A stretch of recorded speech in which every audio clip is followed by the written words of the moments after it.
Hi, it's Tina, tourism trainer, facilitator, clarity coach and founder of the Tourism Space.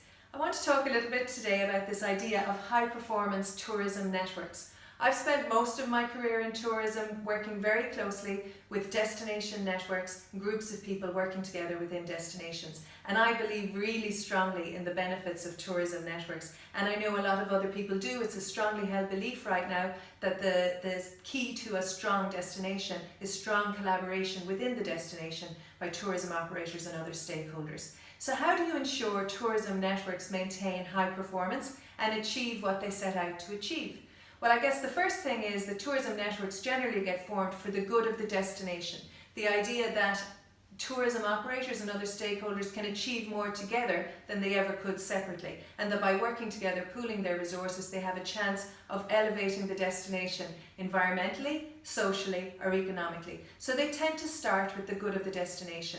What happens in reality is that networks rely on their member contribution of time and of money. So there's usually a fee and members are usually required to give a lot in terms of time and resources. And inevitably then individual members start to question, well, what am I getting back for that time and for that investment of money? You know, my fee is €100 this year. Did I get €100 worth of benefit? And these questions start to raise their heads. And then those in charge of the network, or the coordinators or the leaders, start to spend their time and energy on justifying the network in terms of member benefits. What benefits do you get? What did you get back for your money? Will you join again next year? Here's the benefit you'll get. And suddenly the network can find itself turning away from its higher purpose of the destination and into this, communication of benefit to individual members. So how do you stop that happening? It's a natural thing to do, and it's a natural thing to happen, but how do you become aware of it? Well, the first thing is to be aware of it, that's almost an inevitable part of the cycle of a network.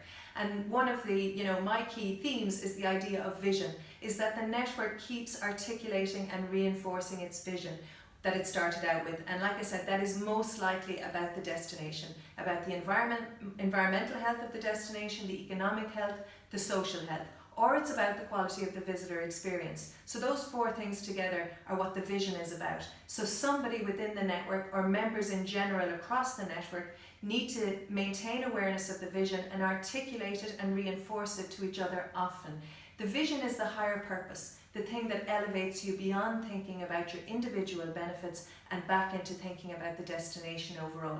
So you can operate within the paradigm of your business when you're in your own business. When you step out into a network and into this collective, collaborative space, then you need to move the mindset out towards the benefit of the destination. That's what we call the destination mindset.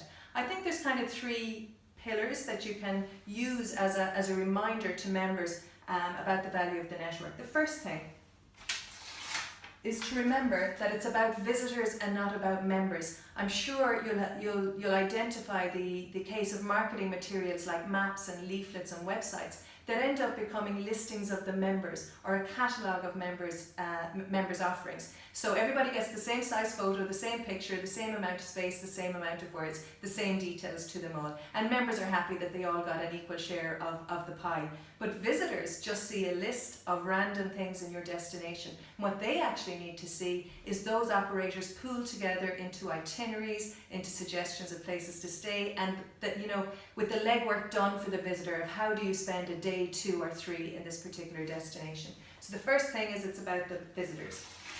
The second thing is networks are a framework for contribution.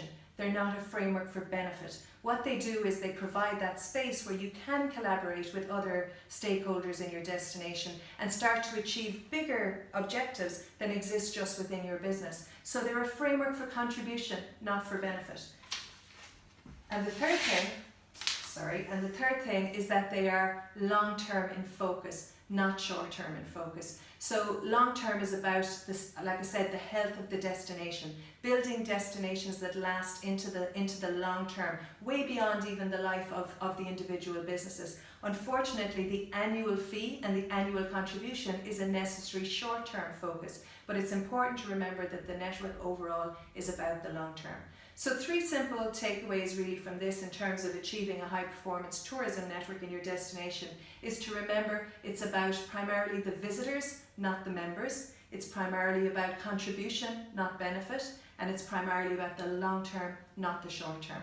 So I hope that serves you well within your tourism networks and helps you to build that ongoing long-term collaboration that can bring such high performance results for destinations.